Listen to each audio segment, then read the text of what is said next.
Shalom Bapak Ibu, Saudara-saudari yang terkasih dalam Tuhan kita Yesus Kristus. Jumpa lagi dengan saya dalam renungan singkat hari ini. Doa dan harapan saya, Bapak Ibu, Saudara-saudari terpelihara baik dengan damai sejahtera daripada Tuhan kita Yesus Kristus. Tema renungan singkat kita pada hari ini adalah gara-gara tidak bisa tidur.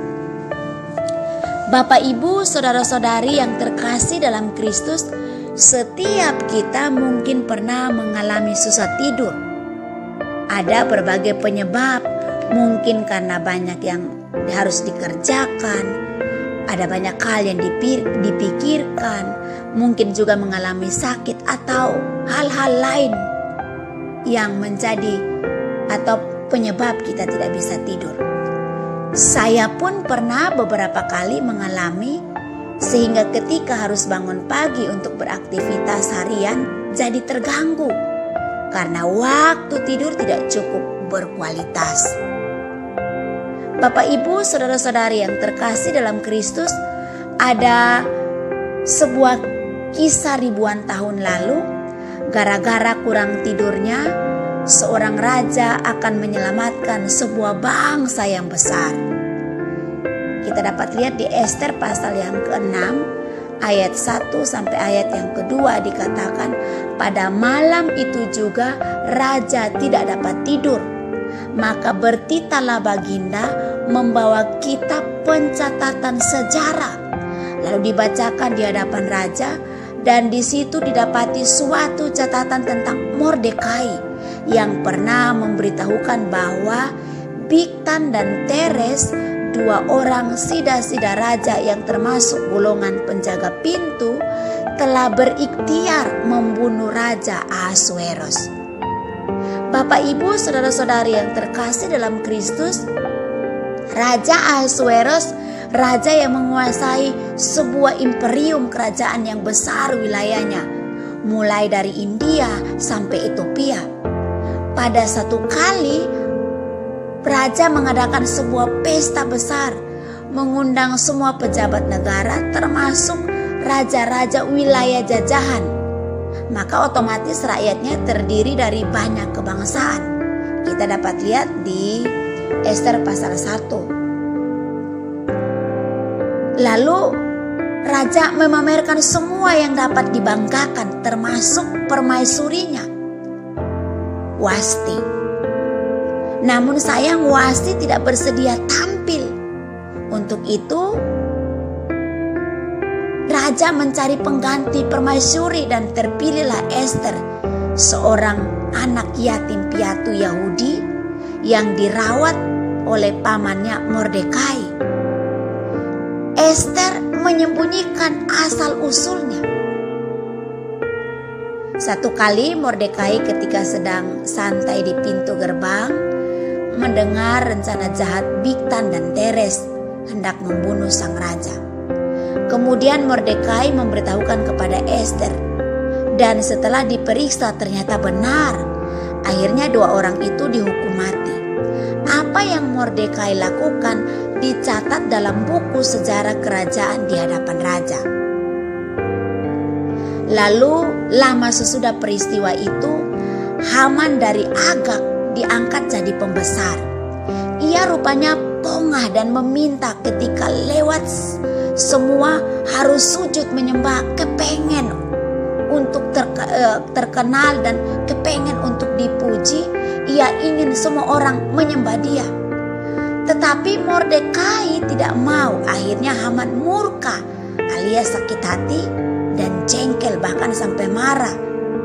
Serta dia berusaha hendak membunuh bukan hanya Mordekai, tetapi semua bangsa Mordekai pada waktu itu.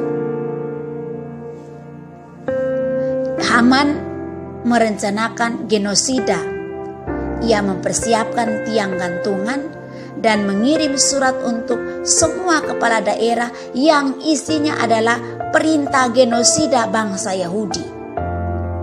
Haman menyalahgunakan kekuasaan dan mempengaruhi raja untuk memberikan persetujuan atas rencana jahat tersebut. Bapak, Ibu, saudara-saudari yang terkasih dalam Kristus, singkat kata, Mordekai memberitahukan kepada Ester yang sudah menjadi permaisuri. Lalu kemudian Ester mengambil tindakan memerintahkan orang-orang Yahudi untuk berpuasa. Dan ia sendiri akan menghadap raja. Pada waktu itu sekalipun seorang permaisuri, bila tidak diminta menghadap tetapi ia menghadap, bisa dihukum mati, kecuali tongkat raja teracung padanya. Bapak, Ibu, saudara-saudari yang terkasih dalam Kristus, suatu malam karena susah tidur, raja meminta kepada sekretaris negara untuk membuka fail catatan sejarah dan meminta untuk dibacakan. Sampailah pada catatan tentang jasa Mordekai yang menyelamatkan raja. Namun karena kesibukan, jasa Mordekai belum sempat diberi penghargaan. Lalu keesokan harinya ketika Haman menghadap raja, raja bertanya, apa yang harus negara lakukan kepada orang yang berjasa pada negara? Haman menjawab dengan yakin karena mungkin itu dia berpikir akan diberikan kepadanya. Lalu dia berkata bahwa orang tersebut harus dihormati dengan pakaian kehormatan dan diarak kerajaan. Semua orang harus memberi hormat dan raja memerintahkan hal itu diberikan kepada Mordekai yang telah berjasa besar pada kerajaan. Haman kaget bukan kepalang. Ia pulang dengan sedih hati. Bapak, Ibu, saudara-saudari yang terkasih, keesokan harinya ia harus datang dalam jamuan yang diadakan Ratu Ester sang permaisuri. Ketika di tengah acara perjamuan, raja bertanya, ia ingin hadiah apa? Ester bilang, ia ingin hadiah, yaitu nyawa bangsanya diselamatkan dari upaya genosida. Lalu diberitahukan kepada raja siapa mastermind di balik rencana itu. Akhirnya dari kisah ini dikatakan bahwa Haman digantung di gantungan yang telah disiapkan sendiri. Harusnya kalau rencana mulus tiang itu untuk Mordekai, tetapi berbalik untuk dirinya sendiri. Sungguh amat tragis, Bapak, Ibu, saudara-saudari yang terkasih dalam Kristus. Akhirnya semua harta Haman diberikan kepada sang ratu dan Mordekai. Gara-gara susah tidur, Tuhan dapat memakainya untuk, mari kita lihat, saya catat di sini ada 3 poin penting gara-gara susah tidur. Yang pertama, mengingatkan jasa seseorang yang terlupakan. Karena itu, teruslah berbuat baik dalam ketulusan, bahkan sekalipun dalam senyap dan juga sekalipun disalah mengerti. Ketulusan akan menemukan jalan pada waktunya dan cara yang terbaik dan bahkan tidak pernah terpikirkan. Lalu yang kedua, gara-gara susah tidur, setiap kita ada pada posisi seperti hari ini pasti ada peran atau kontribusi orang lain. Karena itu, ingatlah kebaikan yang mereka lakukan, orang-orang yang pernah melakukan kebaikan kepada kita.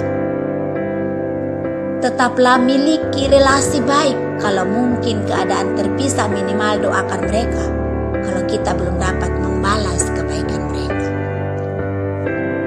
Lalu poin yang ketiga, gara-gara susah tidur kita dapat belajar di sini, kita dapat renungkan adalah membongkar sebuah konspirasi jahat, yaitu genosida sebuah bangsa, pembunuhan satu bangsa. Serapat-rapatnya ditutupi, akhirnya terbongkar juga. Lalu poin yang keempat dikatakan merencanakan yang jahat kepada sesama, apalagi yang sudah berbuat baik dalam ketulusan kepada kita. Bukan hanya jahat tetapi sebuah kekejian, dan Tuhan akan berperkara dengan orang-orang yang demikian. Bapak, Ibu, saudara-saudari yang terkasih dalam Tuhan, bermula dari gara-gara susah tidur. Tapi saya percaya bukan hanya gara-gara susah tidur, tetapi oleh karena Tuhan bekerja dalam setiap peristiwa, termasuk gara-gara susah tidur. Kiranya renungan singkat firman Tuhan ini menyadari kita bahwa setiap peristiwa, setiap perbuatan baik yang kita tabur itu tidak akan pernah kembali dengan sia-sia. Kiranya Tuhan memberkati kita. Shalom, sampai ketemu lagi dalam renungan berikutnya. Tuhan memberkati.